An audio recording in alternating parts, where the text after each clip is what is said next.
Dear friends, welcome on AS study point. आज का topic है पीरियोडिक क्लासिफिकेशन ऑफ एलिमेंट, तत्वों का आवर्ती वर्गीकरण। आज की क्लास में हम पढ़ने जा रहे हैं तत्वों का आवर्ती वर्गीकरण। एक बहुत ही इम्पोर्टेंट टॉपिक है जो हर बार बोर्ड एग्ज़ाम में इसके क्वेश्चन पूछे जाते हैं इससे रिलेटेड। तो हम इस क्लास के अंदर आज पीरियोडिक टेबल पढ़ेंगे पूरी, और अगली क्लास में इससे संबंधित सभी प्रकार के क्वेश्चन जितने भी एग्ज़ाम में बन सकते हैं वो सब हम देखेंगे। तो चलिए शुरू करते हैं आज का वीडियो।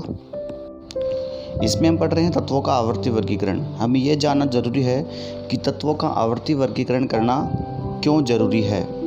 तो चलिए जानते हैं इसके बारे में।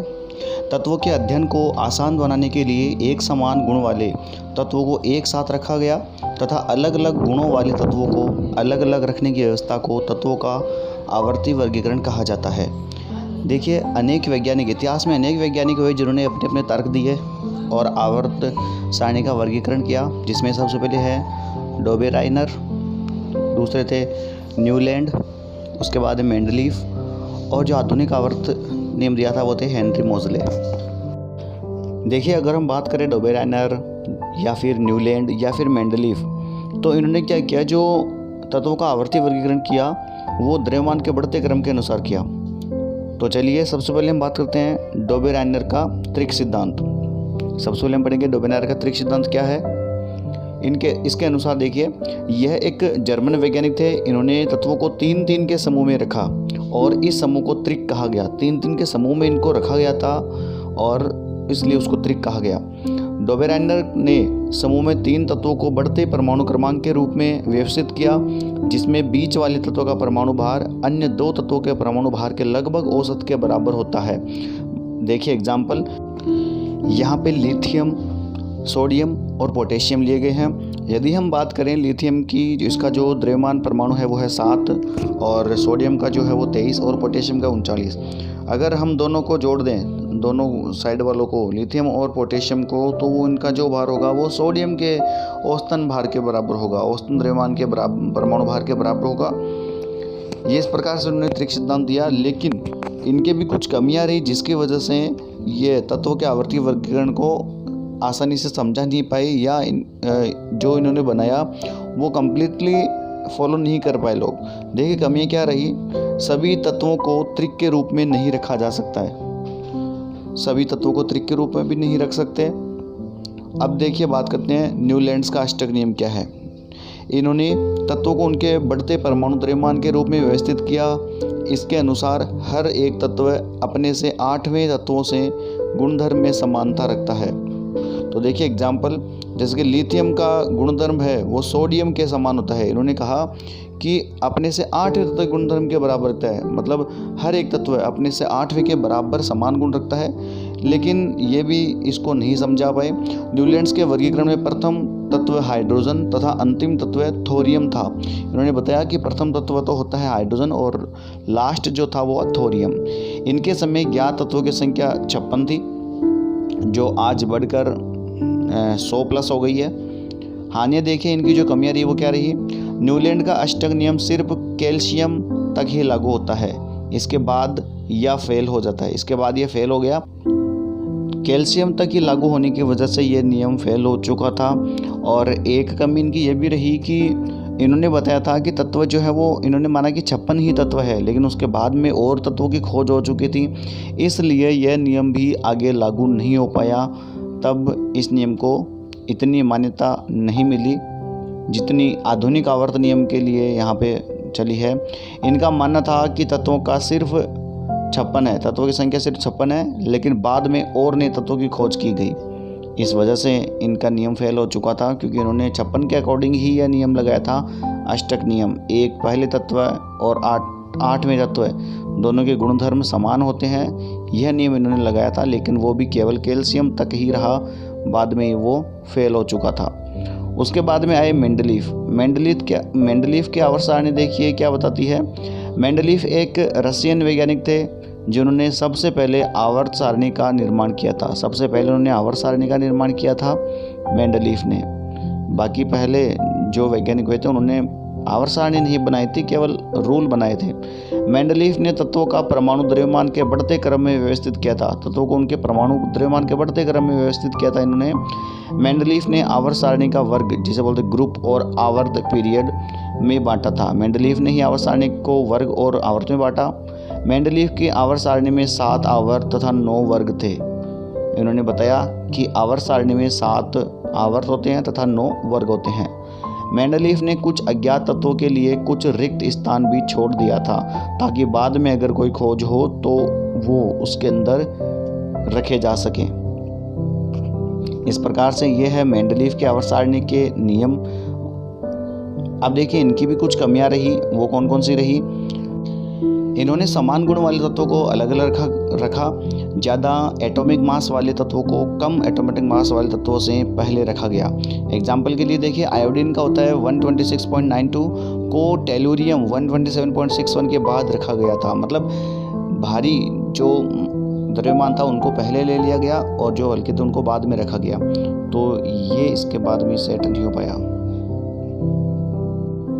इन सब के बाद में सबसे ज़्यादा प्रचलित और सबसे आसान तरीके समझने के लिए फिर आई आधुनिक आवर्त सारणी। आधुनिक आवर्त सारणी हेनरी मोज़ले ने दी, वो अभी भी हम उसी का यूज करते हैं समझने के लिए और करने के लिए। तो चलिए बात करते हैं हम आधुनिक आवर्त सारणी का। आधुनिक आवर्त सारणी के बारे में चर्चा करें। हेनरी मोज़ले ने इसका निर्माण किया था और इसके रूल बनाए। देखिए आधुनिक आवर्त सारणी क्या है। 1913 में हेनरी मोज़ले ने तत्वों को उनके परमाणु संख्या के बढ़ते क्रम में व्यवस्थित किया था। 1913 में हेनरी मोज़ले ने तत्वों को उनके परमाणु संख्या के बढ़ते क्रम में, मतलब स्टेप बाय स्टेप, जिस प्रकार से परमाणु संख्या बढ़ी वैसे वैसे उनको सेट करते गए। सबसे कम परमाणु वाली संख्या को पहले रखा और सबसे ज़्यादा परमाणु वाली संख्या को लास्ट में रखा। मतलब जिसका परमाणु क्रमांक सबसे ज़्यादा रहा उसको आगे रखा और जिसका परमाणु क्रमांक कम रहा उसको पहले रखा। आधुनिक आवर्त सारणी में इन्होंने 18 तो वर्ग बताए और 7 आवर्त बताए। तो देखिए कैसे। आधुनिक आवर्त सारणी में 18 लंबवत कतार है जिन्हें वर्ग कहते हैं। जो लंबवत कतार होती है उन्हें वर्ग कहा जाता है, जो कि 18 है, तथा 7 क्षैतिज कतार है जिसे आवर्त कहा जाता है, और 7 क्षैतिज है जो क्या कहलाते हैं, आवर्त। तो इस प्रकार से आधुनिक आवर्त सारणी में 18 हो गए वर्ग और 7 हो गए आवर्त। इसी प्रकार से यदि हम आगे बात करें, देखिए परमाणु संख्या 58 से 71 तक को लैंथेनाइड तथा 89 से 103 तक को एक्टानाइड्स कहा जाता है, को आवर्त सारणी के नीचे रखा गया जिसे एफ ब्लॉक कहते हैं। एफ ब्लॉक में परमाणु संख्या 58 to 71 जिसे लैंथेनाइड कहा जाता है, तथा 89 to 103 जिसको एक्टानाइड कहा जाता है, जिसको एफ ब्लॉक में रखा जाता है।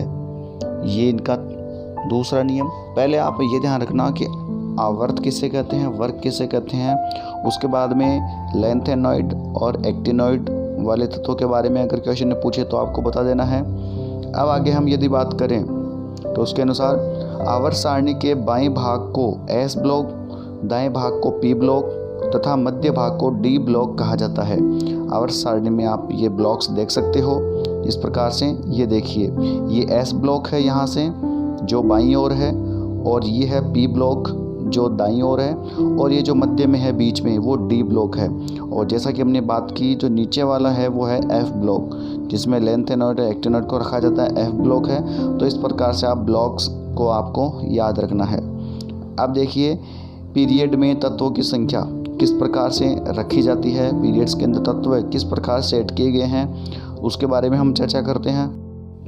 देखिए पहले हम समझ लेते हैं कि कौन से आवर्त में कितने तत्व होते हैं। तो देखिए उसके लिए जैसे कि ये दिए गए हैं आपके पास। आवर्त जो है, पहला आवर्त है, उसके अंदर तत्वों की संख्या होती है 2। दूसरे आवर्त में होती है तत्वों की संख्या 8। तीसरे आवर्त में तत्वों की संख्या भी 8। चौथे आवर्त में तत्वों की संख्या 18। पांचवें आवर्त में तत्वों की संख्या भी 18। और छठे आवर्त में तत्वों की संख्या होती है 32 और बाकी जो 7वां आवर्त है उसमें शेष बचे हुए जितने भी तत्व होते हैं वो होते हैं इसके अंदर। तो इस प्रकार से आप बता सकते हो कि आधुनिक आवर्त सारणी में पीरियड में तत्वों की संख्या किस प्रकार से आप बता सकते हो। पहले में 2, दूसरे में 8, तीसरे में 8, चौथे में 18 और पाँचवें में भी 18, छठे में 32 और सातवें में जो शेष रह गए वो संख्या इसके अंदर होती है। अब आधुनिक सारणी में आपको केवल 5 ग्रुप याद रखना है, क्योंकि इन 5 ग्रुप में से ही आपके एग्ज़ाम के अंदर क्वेश्चन पूछे जाते हैं। तो चलिए देखते हैं वो 5 ग्रुप कौन कौन से होते हैं। सबसे पहले हम देखते हैं पहला ग्रुप, फर्स्ट ग्रुप जो होता है जिसे एल्कली ग्रुप कहा जाता है। चलिए एक एक करके पढ़ते हैं सभी को। फर्स्ट ग्रुप जो है वो है, इस ग्रुप के तत्वों को एल्कली मेटल या क्षारीय धातु कहा जाता है। पहले वाले ग्रुप के अंदर एल्कोलिक मेटल और क्षारीय धातु या क्षारीय धातु भी कहा जाता है, यही तत्व इसके अंदर रखे जाते हैं। अब हम देखते हैं सेकंड ग्रुप, दूसरा ग्रुप। इस ग्रुप के तत्वों को एल्कलाइन अर्थ मेटल या क्षारीय मृत धातु कहा जाता है। अगला ग्रुप देखिए 11वां ग्रुप। इस ग्रुप के तत्वों को सिक्का धातु कहा जाता है। मतलब अपने सिक्के, जितने भी सिक्के बनते हैं वो इसी ग्रुप में जो एलिमेंट्स होते हैं उन्हीं से बनते हैं, जैसे कि कॉपर वगैरह एक्सेट्रा। तो इसके अंदर आप कह सकते हो कि जो सिक्का धातु है वो इसे कहेंगे 11वें ग्रुप को। अगला है 17वां ग्रुप। इस वर्ग के तत्वों को हैलोजन वर्ग कहा जाता है। एग्जाम की दृष्टि से वेरी इंपॉर्टेंट ग्रुप है ये। हैलोजन वर्ग समूह है जिसके अंदर सभी हैलोजन समूह है, जैसे कि क्लोराइड, ब्रोमाइड, आयोडाइड, फ्लोराइड, वो सब इसके अंदर रखा जाता है। वो है 17वां ग्रुप, हैलोजन समूह होता है। और एग्ज़ाम की दृष्टि से इसी में से अधिकतर क्वेश्चन आपको पूछे जाते हैं। देखिए इसमें से क्वेश्चन इस प्रकार से आ सकते हैं कि सबसे ज़्यादा क्रियाशील वर्ग कौन सा है। तो सबसे क्रियाशील वर्ग होता है 17वां वर्ग। बात करते हैं 18वें वर्ग की। इस वर्ग के तत्वों को निष्क्रिय वर्ग या नोबेल वर्ग या शून्य वर्ग कहा जाता है। इस वर्ग के जितने भी तत्व हैं उनको निष्क्रिय वर्ग, नोबेल वर्ग या शून्य वर्ग कहा जाता है। देखिए इस ग्रुप को निष्क्रिय वर्ग, नोबेल वर्ग या शून्य वर्ग क्यों कहा जाता है, क्योंकि ये तत्व किसी भी दूसरे तत्व से क्रिया नहीं करते हैं। शून्य वर्ग इसीलिए इनको कहा जाता है कि दूसरे से क्रिया नहीं करते हैं। इनका जो मान लेवल आप यदि रखोगे तो इसका वो शून्य ही रहेगा। ये किसी प्रकार से दूसरे में परिवर्तन नहीं कर सकते। ये जो 18वां ग्रुप होता है, इसका अंतिम जो कक्षा होती है इसकी, उसमें सभी 8 इलेक्ट्रॉन मौजूद होते हैं, जिसकी वजह से यह किसी दूसरे के साथ में क्रिया नहीं करता, इसलिए इसे शून्य वर्ग कहा जाता है। तो आपको ध्यान रखना है, आपको मुख्य रूप से 5 ग्रुप याद रखने हैं। पहला, जिसे एल्कली मेटल या क्षारीय धातु कहा जाता है। सेकंड ग्रुप, इसको एल्काइल अर्थात क्षारीय मृत धातु कहा जाता है। तीसरा है 11th ग्रुप, जिसको सिक्का धातुएं कहा जाता है। और चौथा ग्रुप है 17th ग्रुप, जिसको हैलोजन वर्ग कहा जाता है। और पांचवा जो है 18th ग्रुप, 18वां ग्रुप, जिसको को निष्क्रिय वर्ग या नोबेल वर्ग या शून्य वर्ग कहा जाता है। चलिए अब बात करते हैं आधुनिक आवर्त सारणी की विशेषताएं क्या होती है। पीरियोडिक प्रॉपर्टीज, आधुनिक आवर्त सारणी की प्रॉपर्टीज क्या होती है देखिए।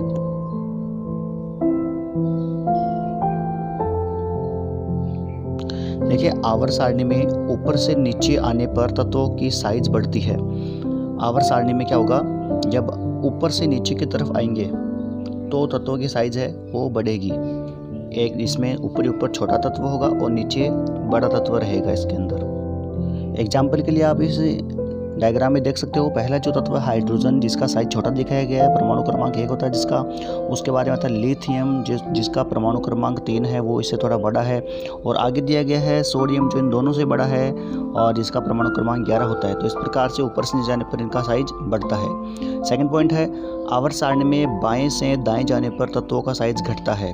ध्यान रखिएगा, बाएं से दाएं जाने पर इनका जो साइज है वो घटेगा, कम होगा। जैसे कि आप एग्जाम्पल में देख सकते हो, पहले जो है लिथियम, जिसका परमाणु क्रमांक 3 है, वो थोड़ा बड़ा है। उसके बाद में है आपके बेरिलियम, उसका जो साइज है वो इससे थोड़ा छोटा है, परमाणु क्रमांक 4 है।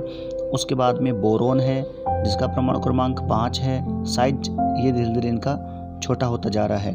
तो हम कह सकते हैं कि आवर्त सारणी में बाएं से दाएं जाने पर तत्वों का साइज हमेशा घटता है, घटेगा। देखिए बाएं से दाएं जाने पर तत्वों का साइज घटता क्यों है, क्योंकि इसमें क्या होगा कि प्रोटॉन की संख्या बढ़ेगी ना, तो वैसे क्या करेगा ये इलेक्ट्रॉन को अपनी ओर आकर्षित करेगा, जिसके वजह से परमाणु का जो आकार होगा वो सिकुड़ेगा और वह छोटा हमें दिखाई देगा। तो इसलिए हम कह सकते हैं कि बाएं से दाएं जाने पर जो साइज होगा वो कम होगा। प्रोटॉन की वृद्धि होगी, वैसे ही इलेक्ट्रॉन को अपनी ओर आकर्षित करेंगे और वो अपनी ओर खींचेंगे, तो जिससे क्या होगा वो आकार सिकुड़ेगा, मतलब छोटा हमें दिखाई देगा। तो साइज जो होगा वो इनका छोटा होगा। देखिए आवर्त सारणी में ऊपर से नीचे जाने पर क्या होता है, इलेक्ट्रॉन नेगेटिविटी घटती है तथा बाएं से दाएं जाने पर बढ़ती है। तो बाएं से दाएं जाने पर अगर इलेक्ट्रॉन नेगेटिविटी बढ़ेगी तो इससे क्या होगा, इससे इसका आकार जो होगा वो घटेगा। अगर नेगेटिविटी बढ़ती है तो आकार बढ़ेगा। आगे देखिए, प्रकृति में कुल ज्ञात तत्वों की संख्या है 118। अब तक जो प्रकृति में कुल ज्ञात तत्व है वो अब तक 118 है। 118 तत्वों की खोज हो चुकी है अब तक। देखिए इन 118 में से 98 जो तत्व है वो पहले से प्रकृति के द्वारा उपस्थित है, और जो बाकी के 20 है वो मानव द्वारा निर्मित है। तो हम कह सकते हैं कुल 118 तत्वों में से 98 तो प्रकृति के द्वारा प्राप्त है, और जो बाकी ऊपर के जो 20 है वो मानव द्वारा निर्मित है। पृथ्वी पर सबसे अधिक पाए जाने वाला तत्व है ऑक्सीजन। पृथ्वी पर सबसे ज़्यादा अधिकतम मात्रा में कौन है, ऑक्सीजन तत्व। और पृथ्वी पर सबसे अधिक पाए जाने वाला धातु तत्व है एल्यूमिनियम। देखिए यहाँ पे दोनों पॉइंट को ध्यान में रखना है, तत्व है ऑक्सीजन और धातु तत्व है एल्यूमिनियम, इसमें कन्फ्यूजन नहीं होना है। पूरी आवर्त सारणी में हल्की धातु वो है लिथियम। पूरी आवर्त सारणी में सबसे हल्का तत्व है हाइड्रोजन। देखिए पूरी में सबसे हाइड्रोजन जो तत्व है वो सबसे हल्का होता है। पूरी आवर्त सारणी में सबसे भारी तत्व होता है यूरेनियम, और पूरी आवर्त सारणी में सबसे भारी धातु है ऑस्मियम। ऑस्मियम सबसे भारी धातु माना गया है इस पूरी आवर्त सारणी के अंदर। देखिए द्रव अवस्था में पाई जाने वाली जो धातु होती है वो होती है पारा। जो द्रव अवस्था में पाई जाती है उस धातु में लिया जाता है उसको, तो वो होता है पारा। और द्रव अवस्था में पाई जाने वाली अधातु होती है वो होती है ब्रोमीन। ये आप ध्यान रखोगे, द्रव अवस्था में पाई जाने वाली धातु कौन सी होगी, पारा, और द्रव अवस्था में पाई जाने वाली अधातु कौन सी होगी, ब्रोमीन, Br। तो ये आवर्त सारणी का वर्गीकरण यहाँ पे कंप्लीट होता है। वीडियो पसंद आए तो लाइक ज़रूर कीजिए और चैनल को सब्सक्राइब कीजिए। आज के 10 प्रश्न आपको इसी आज के वीडियो में से पूछे जा रहे हैं, तो कमेंट बॉक्स में इसका आंसर आप ज़रूर बताएं।